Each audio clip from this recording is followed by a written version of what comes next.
Hard-earned money puts pressure on the currency and leads to its devaluation. Jammu and Kashmir neither is a so-called integral part of India. New Delhi has also embarked on what it ominously calls the final solution for Jammu and Kashmir dispute. Election شروع ہوگا, یہ election campaign نہیں کر سکے. انہوں نے جو مہنگائی کی ہے, لوگ جوتے لے کے جو ہے ان کے گھروں کے باہر کھڑے ہوں گے. ملک کو بدنام کرنے کے لیے نواز شریف کی بیٹی نے اور مسلم لیگ نون کے ایم پی ایز نے مل ملا کے یہ سازش تیار کی.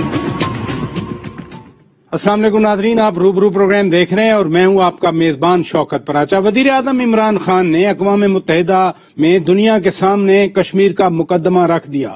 وزیر اعظم عمران خان نے خبردار کر دیا کہ ایک خود ساختہ پلان کے ذریعے کشمیر کا حل مودی کرنے جا رہا ہے اور وہاں پر آبادی کا تناسب خراب کر رہا ہے.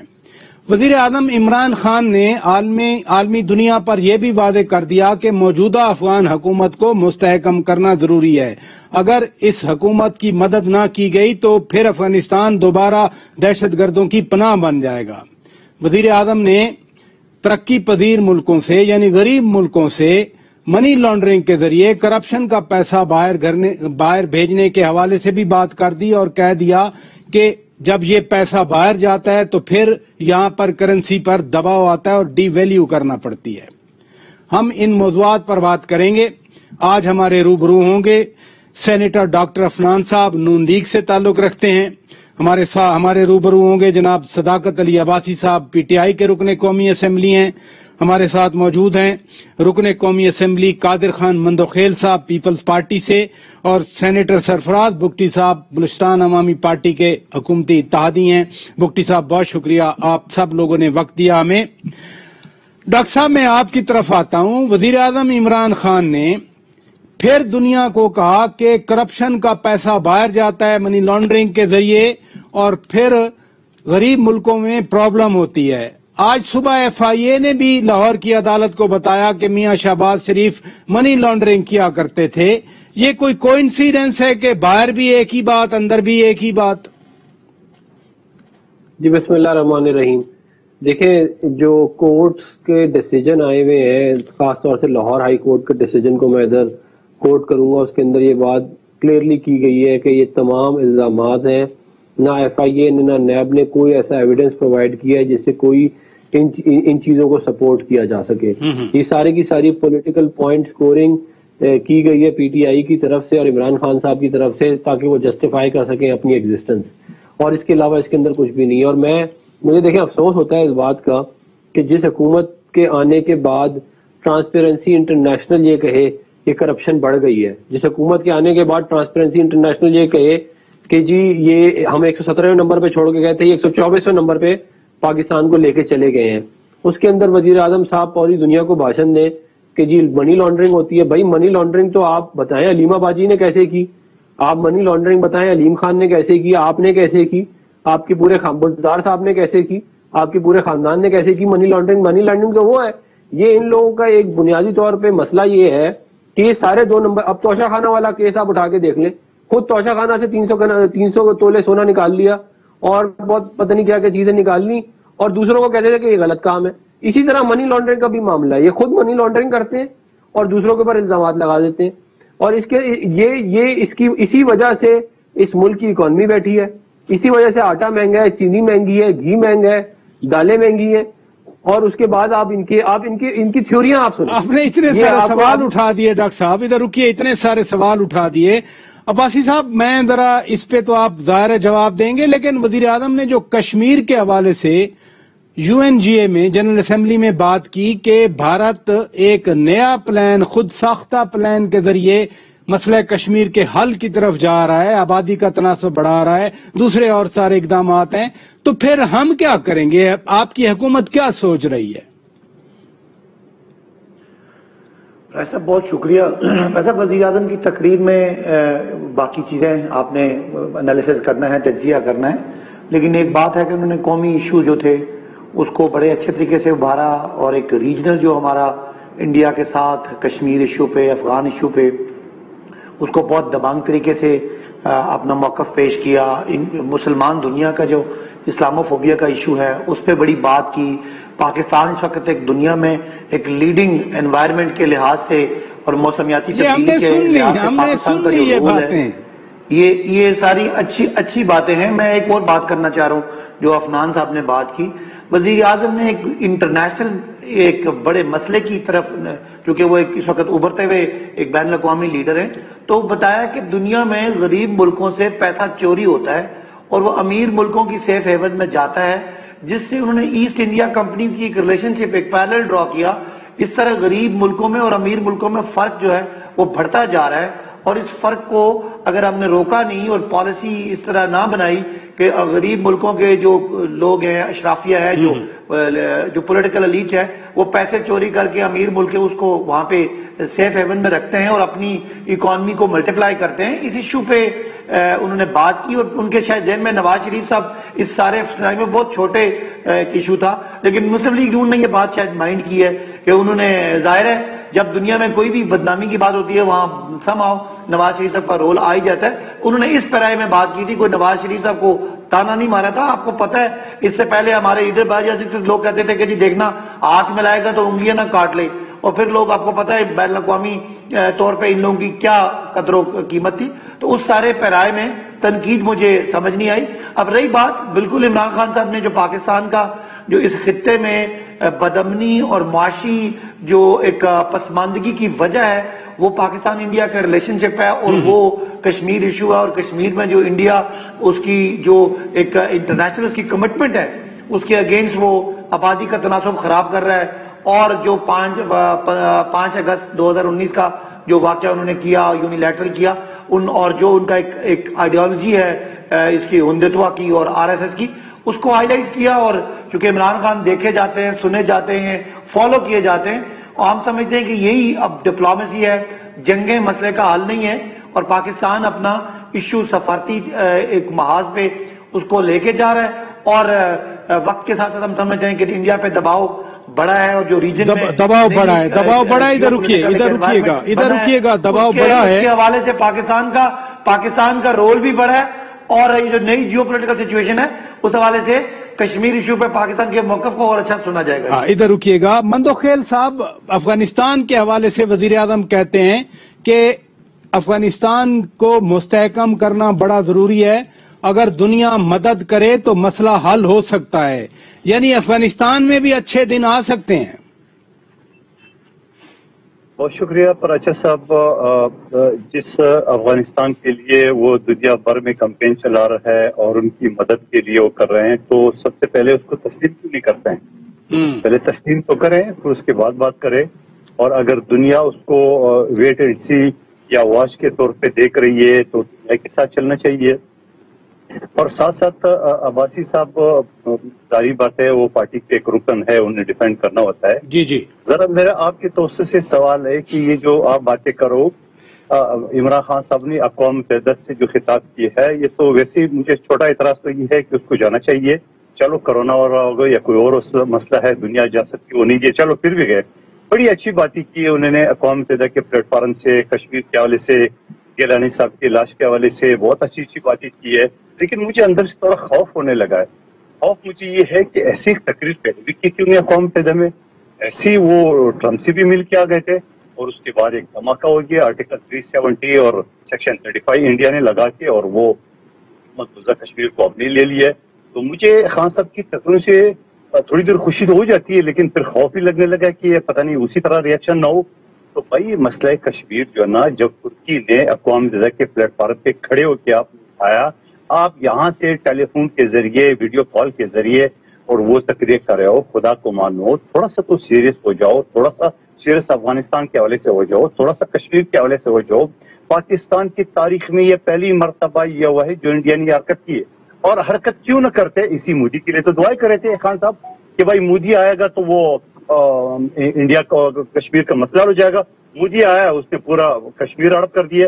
تو سوال یہ ہے کہ یہ پریکٹیکل کوئی چیز نہیں ہے. پھر میں آپ کو یہ کہنا چاہ رہا ہوں، جب کشمیر کے اوپر، افغانستان کے اوپر جب سلامتی کمیٹی کا جہاں چاروں وزیر اعلیٰ آئے تھے اور وہاں ملک کے چیف ایگزیکٹو یعنی پرائم منسٹر صاحب نہیں تھے، تو یہ سیریسنس کہاں نظر آئے گی؟ چلیں آپ کو سنجیدگی نظر نہیں آ رہی، ادھر رکیے گا. سینیٹر سرفراز بگٹی صاحب، وزیر اعظم کہتے ہیں کہ اگر افغانستان کی مدد نہ ہوئی تو وہ پھر دہشت گردوں کی پناہ گاہ بن جائے گا. آپ بالکل ساتھ بیٹھے ہیں، بلوچستان میں بیٹھے ہیں، آپ تو دہشت گردوں کے خلاف لڑتے رہے ہیں، آپ کو کیا نظر آتا ہے؟ بسم اللہ الرحمن الرحیم جی. سب سے پہلے تو وزیر اعظم عمران خان صاحب نے جس طرح جنرل اسمبلی میں خطاب کیا ہے اور جن 4 موضوعات پہ بڑی تفصیل کے ساتھ بات کی ہے اور کشمیر کے ایشو کو ہمیشہ کی طرح بڑے کینڈ ویوز میں اور بڑے دبنگ انداز سے جو بیان کیا ہے دنیا کے سامنے، اور پھر افغانستان کے حوالے سے، وہ قابل تحسین ہے. اب افغانستان جو ہے اس کو انڈرسٹینڈ کرنے کی ضرورت ہے کہ افغانستان ایک ایسا ملک رہا ہے تاریخی طور پہ، جو بہت سارے ایسے لوگ ہیں جو اس وقت سے کہتے تھے کہ ملٹری سولوشن نہیں ہے، تو تاریخ نے ثابت کیا کہ کوئی ملٹری سولوشن تو اس کا ہے نہیں. اب اس وقت جو افغان گورنمنٹ آئی ہے، لوگ وہ بھی تو افغان ہی ہیں، کوئی باہر سے تو نہیں آئے ہیں، اور وہ ان کو اگر سپورٹ اکنامکلی نہیں کی گئی، سوشلی نہیں کی گئی، اور سوشل سٹرکچر دوبارہ کھڑا نہیں کیا گیا، تو ظاہر ہے پھر وہ نو مین لینڈ بن جائے گا، اور پھر جو پراکسیز ہیں دنیا کی وہ ایک بار پھر سے وہاں پر جنم لیں گی، اور وہ پراکسیز جو ہے وہ داعش کی صورت میں ہو سکتی ہیں، وہ پراکسیز اور صورتوں میں ہو سکتی ہیں. اس کے خطے ریجن میں امن جو ہے اس کو خطرات لاحق ہیں. تو میرا خیال ہے کہ افغانستان کی جو صورتحال وزیر اعظم نے بیان کی ہے وہ بہت حد تک درست ہے، اور بہت شدید خطرہ ہے کہ اگر یہ گورنمنٹ کو ایکسپٹ نہیں کیا گیا اور یہ سچویشن اس طرح رہی، اور اکنامیکل سچویشن افغانستان کی خاص طور پہ، تو حالات جو ہیں وہ نہ صرف پاکستان کے لیے بلکہ ریجن کے لیے خراب ہونے کے اندیشہ ہے. بالکل، پورے خطے کے لیے مسائل بن سکتے ہیں. ادھر رکیے گا ناظرین، میں بریک لیتا ہوں، بریک کے بعد جب واپس آئیں گے. میاں نواز شریف کو ویکسین لگی کہاں؟ لاہور میں، وہ لندن میں بیٹھے تھے. آج معاون خصوصی وزیر اعظم کے معاون خصوصی ڈاکٹر شہباز گل نے کہا کہ یہ تو مریم نواز صاحبہ نے اپنے 2 MPs کے ساتھ مل کر سازش کی ہے. ذرا ویکسین کے حوالے سے بات کریں گے بریک کے بعد. ویلکم بیک ناظرین، ہم ویکسین کے حوالے سے بات کرتے ہیں، لیکن آج حکومت پاکستان نے ایک بڑی اناؤنسمنٹ کی ہے. میں آپ سب لوگوں کو بتا رہا ہوں کہ ویکسین لگوا لیں، کیونکہ 30 ستمبر کی مہلت دی گئی ہے. 30 سپٹمبر کے بعد پھر بہت ساری سہولیات کی بندش ہو جائیں گی، کیونکہ ہم نے کراچی میں دیکھا تھا کہ سندھ گورنمنٹ نے جب خالی سم بلاک کرنے کی بات کی تھی تو پھر وہاں پر بھگدڑ مچی تھی باقاعدہ. تو 30 میں ابھی دن ہے، ضرور ویکسین لگوائیں، اپنے لیے، اپنے خاندان کے لیے، اپنے بچوں کے لیے، اپنے دوستوں کے لیے، اپنی زندگی کے لیے. آگے بڑھتے ہیں. سینیٹر صاحب، آج باقاعدہ کہا گیا کہ آپ کی پارٹی کی رہنما مریم نواز شریف صاحبہ نے سازش کی ہے، انہوں نے 2 MPs کے ساتھ مل کر سازش کی ہے. یہ جو میاں نواز شریف کو یہاں لاہور میں ویکسین بھی لگ گئی، ان کی رجسٹریشن بھی ہو گئی، کیا کہیں گے آپ؟ دیکھیں، میں یہ کہوں گا کہ شہباز گل صاحب ایک سیاسی مسخرے ہیں. ان کی باتوں کے اوپر توجہ دینا جو ہے وہ ایک بے وقوفی سے زیادہ نہیں ہے. یہ روزانہ ایک کوئی نہ کوئی سٹنٹ کرتے ہیں تاکہ یہ عمران خان صاحب کو خوش کر سکیں اور سیاسی طور پہ ریلیونٹ رہ سکیں. ان کے پاس اس کے علاوہ اور کوئی ان کا نہ کام ہے، نہ ان کی کوئی کیا کہتے ہیں، نہ ان کی کوئی سیاست ہے. یہ انتہائی ان کی جو زبان ہے وہ انتہائی گندی زبان ہے. وہ تو ایک انویسٹیگیٹو رپورٹ لے کے بیٹھے تھے، آفیشیل ڈاکیومنٹس تھے ان کے پاس. دیکھیں، میں آپ کو بتا رہا ہوں کہ یہ ان کے دماغوں کے اوپر مریم نواز اس حد تک سوار ہو چکی ہیں، اور یہ اتنا خوف کا عالم ہے کہ یہ ہر چیز کچھ بھی ہو پاکستان میں یہ کہتے ہیں کہ جی مریم نواز. بھائی مہنگائی ہو گئی، چینی نہیں ہے، آٹا نہیں ہے، نوکریاں نہیں ہیں، لوگ بھوکے مر رہے ہیں. آپ کو مریم نواز کیا کہتے ہیں؟ مطلب آپ کی حکومت ہے بھائی، آپ کہتے ہیں کہ EVM کے تھرو ووٹ ہونا چاہیے. بھائی EVM کے تھرو ووٹ ہونا چاہیے، آپ سے یہ والا IT سسٹم تو چل نہیں رہا نادرا والا، جس کے اندر جو ہے ویکسینیشن کا جعلی ویکسینیشن ہو رہی ہیں. آپ EVM سے ووٹ کیا کروائیں گے؟ اور ہر چیز آپ دیکھیں، ان کی ایک دلیل یہ جو ہے گھما کے واپس مسلم لیگ. 4تھا سال شروع ہو چکا ہے، ہر چیز مسلم لیگ نون، ہر چیز مسلم لیگ نون. مطلب کہ میں اور یہ دیکھیں، یہ بالخصوص یہ جو اپنا شہباز گل صاحب ہیں، یہ بالخصوص یہ سیاسی مسخرے ہیں. یہ irrelevant، ان کی کوئی سیاست نہیں ہے اس ملک میں. اچھا آپ نے کہا کہ گندے کردار کے لوگ ہیں. آپ نے ای وی ایم کو بھی لپیٹ دیا. عباسی صاحب اس میں تو کوئی شک نہیں ہے، این سی او سی کے سربراہ اسد عمر صاحب ہیں، وہ وفاقی وزیر ہیں، پھر پنجاب کا صحت کا محکمہ ہے، ڈاکٹر یاسمین راشد صاحبہ کا محکمہ ہے، یہاں نادرہ طارق ملک صاحب آپ نے لگائے ہوئے ہیں. تو یہ پھر سارا ادھر ویکسین بھی لگ گئی، وہ باقاعدہ ڈیٹا میں بھی آ گیا، رجسٹریشن بھی نادرہ اس میں بھی آ گیا، بجائے اس کے کہ اس کا آپ خود اپنے اوپر لیں بلیم. آپ کہتے ہیں سازش کر دی مریم نواز صاحبہ نے. دیکھیے بھائی صاحب، صحت کا محکمہ اتنا بڑا ہے جس میں لاکھوں ملازمین ہیں، اور جس نے بھی یہ کیا ظاہر ہے ہماری ذمہ داری ہے اس کو ایکسپوز کرنا، اور ایکسپوز کر بھی رہے ہیں. وہ کس کس ایم پی اے کے دوست یا رشتہ دار یا ان کے لگائے ہوئے لوگ ہیں. آپ مجھے بتا دیں کہ ہمیں یہ جو عمل ہوا ہے، ظاہر جس نے بھی شرارت کی ہے اس نے پاکستان کو بدنام کرنے کی کوشش کی ہے. ایک تو پاکستان کے اندر کوئی جعلی ویکسین کا، اور internationally Pakistan already red list پہ ہے. اب جہاں تک بات ہے کہ نواز شریف صاحب کی کوئی جعلی کام کرنا، تو وہ تو آپ کو پتا ہے ان کی جتنی میڈیکل رپورٹ تھی وہ بھی جعلی تھی، ان کے پلیٹلیٹس رپورٹ بھی جعلی، ان کی حکومت نے جعلی نکلی، ان کا قطری خط بھی جعلی، ان کے حضور یہ ہیں ذرائع وہ بھی جعلی، ان کے بینک کی ٹرانزیکشن بھی جعلی. تو یہ تو ان کے لیے تو مطلب جعلی ہونا کو بڑی بات نہیں ہے. لیکن جس نے بھی کیا، شہباز گل صاحب نے پورا ثبوت دیا ہے. اس طرح کسی کو مسخرہ کہنا مناسب نہیں ہے، یہ جملہ ان کو واپس لینا چاہیے. یہی بات میں ان کو بھی کہہ سکتا ہوں، لیکن میں ان کا لحاظ کرتا ہوں. تو میرا خیال ہے اس طرح کی باتیں نہیں کرنی چاہیے. انہوں نے ایک رپورٹ لائی ہے، آپ اس رپورٹ کو غلط ثابت کریں. تو کیا مریم صاحبہ کی ٹرسٹ ڈیڈ جعلی نہیں تھی؟ کیا کیلیبری فنڈ جعلی نہیں تھا؟ کیا قطری خط جعلی نہیں تھا؟ کیا نواز کے پلیٹلیٹس جعلی نہیں تھے؟ تو اس طرح کی باتیں نہ کریں. آپ اگر شہباز گل تو آپ کو لگے نا آپ کا اٹھنا بیٹھنا کھانا پینا سیاست روزگار سب جعلی ہے. قادر خان مندوخیل صاحب آپ جی میں صرف یہ کہنا چاہتا ہوں، دیکھیں صداقت علی عباسی صاحب پھر ووٹ لے کے آئے ہیں کچھ نہ کچھ کہیں نہ کہیں سے، تو میں ان کو تو نہیں کہوں گا کہ یہ سیاسی مسخرے ہیں. لیکن شہباز گل صاحب کی جو زبان جو ہے نا، دیکھیں زبان اگر ان کی صحیح نہیں ہوگی تو جوابی کارروائی ہوگی. اگر وہ زبان تمیز سے استعمال کریں گے، وہ ہر روز بدتمیزی کرتے ہیں نیشنل ٹی وی پہ آ کے، اور تہذیب سے گری، اور ان کے اوپر نہیں اس بارے میں اگر مریم صاحب کو الزام لگایا ہے افغان صاحب تو وہ ثبوت کے ساتھ لگائیں. آپ کو چیلنج کریں. بات سنیے، میری گزارش سنیں نا، میں نے آپ کی بری بات سنی ہے. میں یہ کہہ رہا ہوں کہ پی ٹی آئی کی عورتوں نے کہا ہے کہ ان کا کردار ٹھیک نہیں ہے، میں نہیں کہہ رہا. اور یہ روزانہ کوئی نہ کوئی واردات ڈالتے ہیں. انہوں نے ہائر ایجوکیشن کمیشن کے پیسے واپس کرنے، انہوں نے پی ایچ ڈی کرنے کے لیے گئے، واپس آ کے انہوں نے پڑھانا تھا وہ نہیں کیا. اچھا وہ قانونی پہلو ہیں. قادر خان مندوخیل صاحب، آپ کو بھی یہ سازش لگتی ہے میاں نواز شریف کی ویکسین ہو گئی، رجسٹریشن ہو، وہ ڈیٹا آ گیا رجسٹریشن میں؟ دیکھیں پہلی بات تو جو عباسی صاحب نے کہی ہے کہ ان کی رپورٹیں ساری جعلی.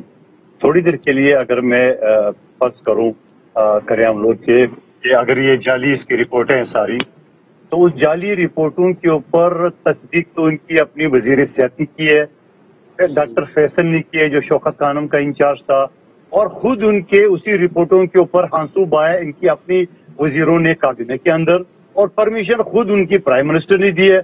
تو اب ایسے جعلوں کے اوپر کیا پھر اب آئی ہے ویکسین کی طرف. یقیناً یہ سازش ہے، چاہے کسی طریقے سے بھی ہے، مگر اس سازش کا ذمہ دار کون ہے؟ اس سازش کا ذمہ دار تو سب سے پہلے آپ ہے. آپ نے اتنے بڑے دعویٰ کیے نئے پاکستان کے کہ ایک شخص جس کا شناختی کارڈ بلاک ہے، جو پاکستان سے باہر بیٹھا ہوا ہے، چاہے جو بھی ہو، نواز شریف صاحب ہے یا کوئی بھی ہو، ان کی ویکسین رجسٹرڈ کیسی ہو گئی؟ تو اس کا مطلب یہ کہ آپ کا جو سسٹم ہے وہ سب کے سب جعلی ہے. آپ کا سسٹم جو آپ ہمیں 2023 میں جس ڈبے کو ہم سے منوانا چاہ رہے ہیں، آپ کا ابھی سے یہ حال ہے، تو اس سسٹم کے اوپر بھروسہ کون کرے گا؟ اس سسٹم کو ریکوالی کون کرے گا؟ اس سسٹم کو مانیٹر کون کرے گا؟ اور اس سسٹم کا ریزلٹ کون اناؤنس کر کے دے گا؟